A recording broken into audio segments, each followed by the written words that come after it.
দিতে পারবো না, আমি আমার সন্তান যে মাফ কইরা দিলাম।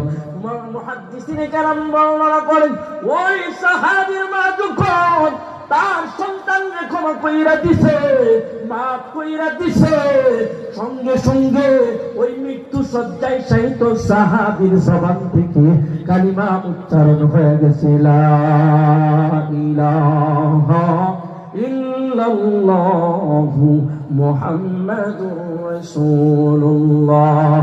সকলেই পড়ি সাল্লাল্লাহু আলাইহি ওয়াসাল্লাম। প্রাণের মা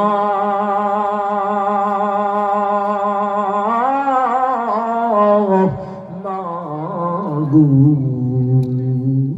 আমি তোমায় ভুলতে পারি না, আমি তোমায় ভুলতে পারি না। অসুখেতে পড়ছি যখন শীতানে বসিয়া, অসুখেতে পড়ছি যখন শীতানে